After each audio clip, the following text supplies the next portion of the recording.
from the Town Pub. Sarah, I just want to give you a chance to introduce yourself. Yeah, it's Sarah Shireman, and currently I run the Town Pub. Jake Latondras owns the bar, and he's owned the bar for around 20 years now. Okay. Yeah, so it's been a while. Okay, so we'll go ahead and jump into the first question. So we talked earlier, and you mentioned that you've been associated with the Town Pub for 30 years now. Tell me about how you got involved. What does that mean, associated with the Town Pub? So when I first moved to town, that was the second place that I went to when I moved to town. The Pickle Barrel was the first over on. Okay. Oh, really? Okay, yeah. Pickle Barrel? Yeah, I've been there quite a few times. Yeah, so, and fell in love with the Town Pub. I'm from the Midwest originally. Okay. And so when I walked in, it was like home. And I think a lot of people experience that when they walk in. It's Absolutely. kind of hole in the wall place that you Yeah. can find in a lot of different places. We've mentioned that before when we were talking on the phone. I've been to your bar several times, and I'm always curious how it gives off that kind of energy when you walk in. You know that it's different than other bars. So it's really interesting that you mentioned that. Yeah, I feel that same energy that you're mentioning. So that's really interesting. So you mentioned you've been running it for the last 3.5. So what's kept you around for 3 decades now? So it was the first place I went, and then I was running the Crown Pub down the street. I've years also ago. been there. Love that place. Yes, another great little haunt. And my boyfriend at the time was running the Town Pub. Okay. So that's how I got on the softball team, and then he is best friends with Jake that owns it now. Okay. So they were friends forever, and off and on, like one of the managers had to have surgery. So I just jumped in and Nice opportunity. kind of ran the place for her while she was busy healing up and Sure. everything. So I've been in the bar off and on, related with the bar off and on, and then both he and I, the very same day, got hired in Belgium. Okay. So when he and I went over to Western Slope, Jake purchased the bar shortly after that, Okay. and so he's had it ever since. I gotcha. It's all connected. Nice. Yeah, a little connected. Neat.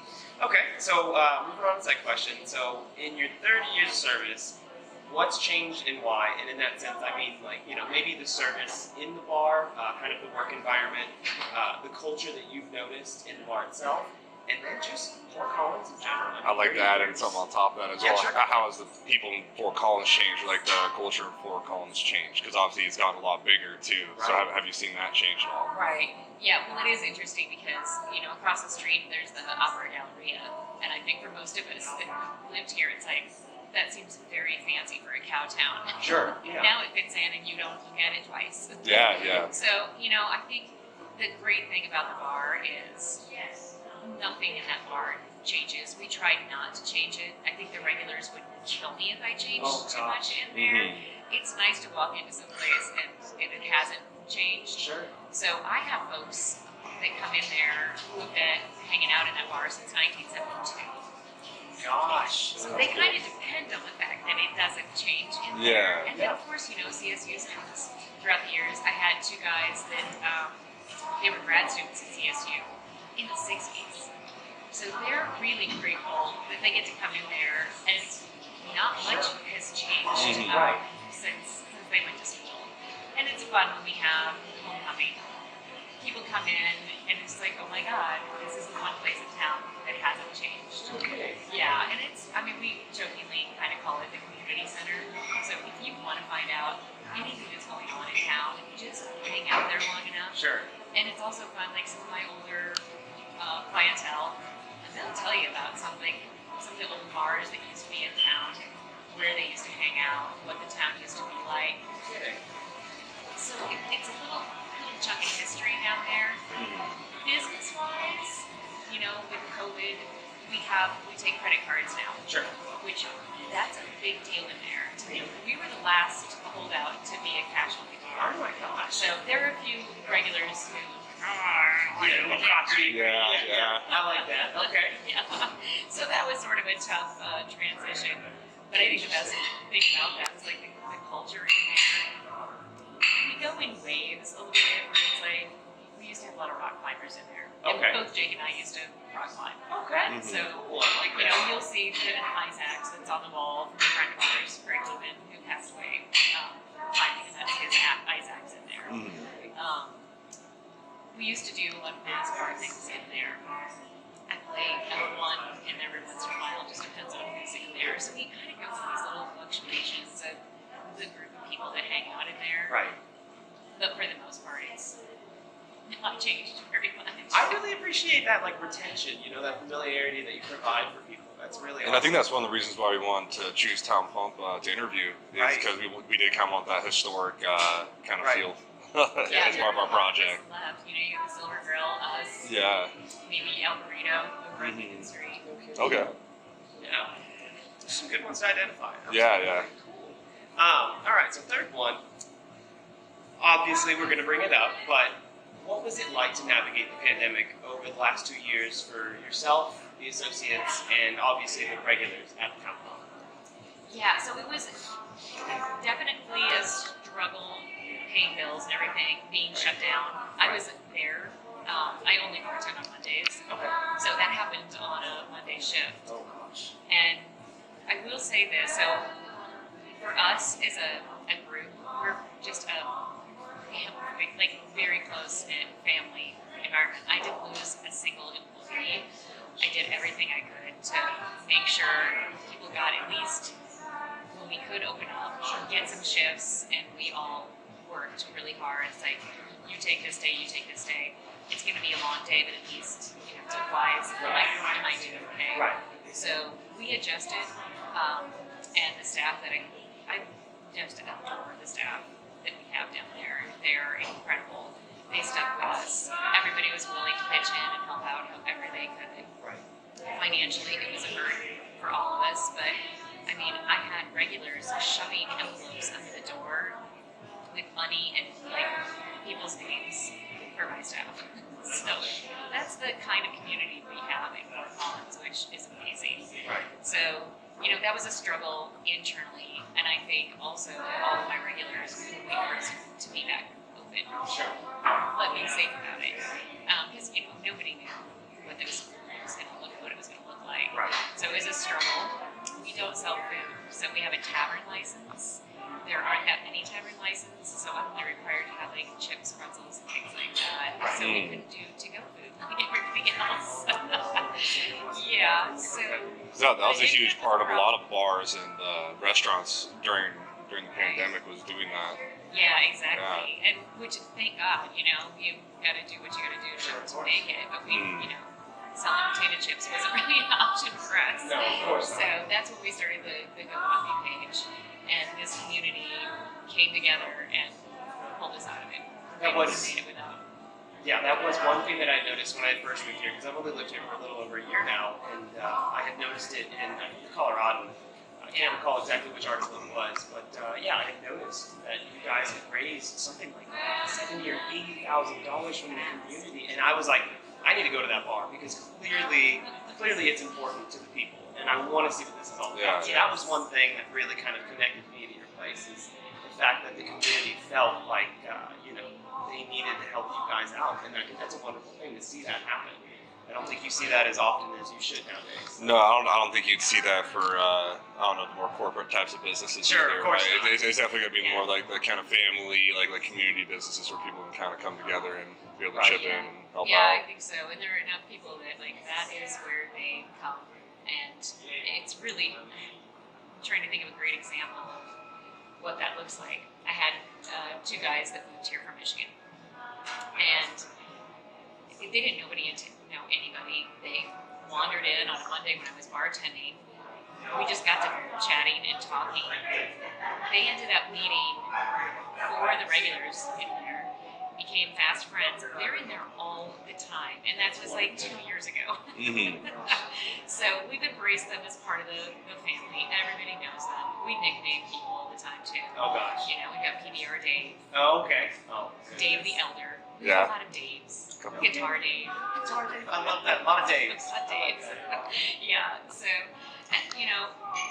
once you're in our little group, you're family, and we treat everybody like that. We also treat people, you know, I don't want to name names, but there are some people that you know, and Sure. they come in there, and we just treat them like regular people. We don't. That's wonderful. That's wonderful that you guys provide that with your establishment. It's almost like a second home for a lot of folks. Oh, definitely. I mean, we keep up with. We had Old Town Jerry, Old who Town Jerry. unfortunately passed away. But you know, I had 2 bartenders that went and visited him in the home that he was in until he passed away because he came in every single day. Mm-hmm. So we kept up with him. We had his house key.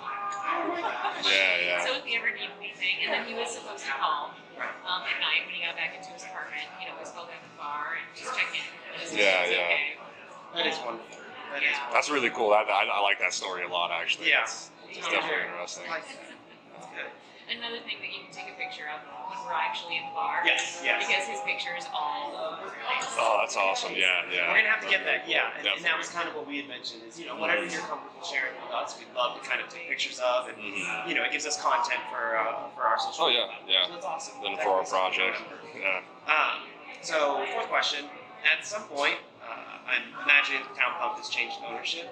Has that occurred during your time here, and was there any kind of noticeable change? And did the owners happen to be locals, and do you think that was reflected in that change?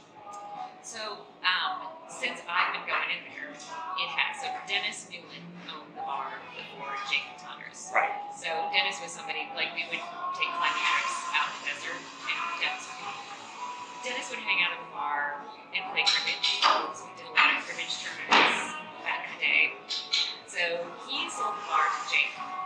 Jake started at the bar. Jake's from Tennessee. When we moved to town, he started cleaning bathrooms for Dennis. That's how we started with the Town Pump. Okay. All right. Years ago. Yeah. So he eventually moved up to bartending, and when Dennis decided to sell the bar, Jake seemed like a perfect fit because he really understood the bar. Like, you have to understand you can't change things. Sure. Right. You have to leave things alone a little bit.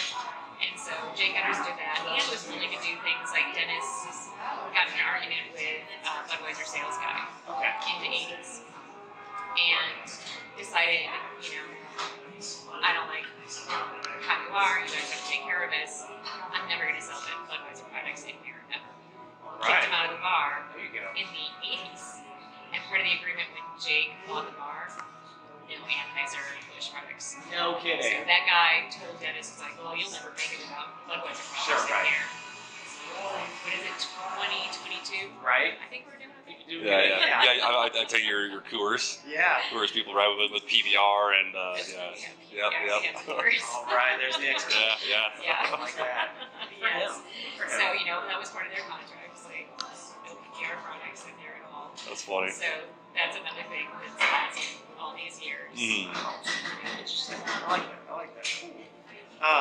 And then we move on to our last question, fifth question. Just kind of a fun one. Any noteworthy regulars or any wild stories? Just to kind of round it out. I'm sure you've got it. I wouldn't even know where to start. I know. Whatever one comes to your mind. Oh my gosh, there's so many. I'll choose 2. So there's an old chastic belt that's lit up above the bathrooms. Yeah, so there's a story behind that one of this woman coming in and paying the owner at the time $50 to get it off of her while her husband was in the bar. She was a hefty gal. You'll see it when you go to the bar. We're gonna take a he got picture of that one He too. got it off of her for $50. No way. So that's still up there in the bar. Yeah. And the other thing is the bathrooms are grandfathered in very, very small. Yes. One more layer of paint and you may not be able to go in there. Okay. I have noticed that bit in there. Yeah, we've got a current story. Pete, a regular, Pete's wife came in one time and she wandered over the bathrooms and kind of stood there in front of the door and he yells across the bar, "Don't worry, honey, just back in if you have to." So, yeah, we have a lot of regulars in there that just say the funniest things.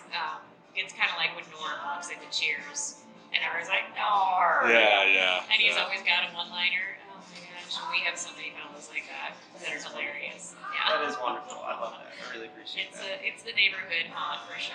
Yeah, absolutely. Well, that's all the questions that we have. Anything to add, Zach? No, I think we kind of covered most of it. What we wanted to get. Yeah, we want to kind of keep it short and sweet Yeah. for the most part. Sure, absolutely. Yeah, yeah. It's it's an interesting business model too, being on the business side of your Right. degree, Right. because it's one of those places that's not a chain, but it's been there. Yeah. Right. And the history of the bar, just quickly, there's the pump that's in there because it was the town pump. That's was out front. So Yeah. that's where you could bring your horses to water your horses. The street's about 108 feet wide, so you could turn your horses around, get your wagon around, and water them out front. So that's where the original. Looks a little different now then. It does. Yeah. Just a touch. Every once in a Yeah. while, we do have horses out front. Okay. So I've got there's a guy who rides his horse up and down College Avenue. I don't know how that horse is really well trained because there's a lot going on. Yeah, A lot seriously. of speeding trucks. Yeah. yeah. So every once in a while he pops in and there's little gals that they've got their horses also really well trained that you'll see downtown every once in a while. Yeah, that's incredible. But it's rare. Yeah. Well, we appreciate it. Thank you so much for your time. Yeah. Thank you so much. It's been wonderful.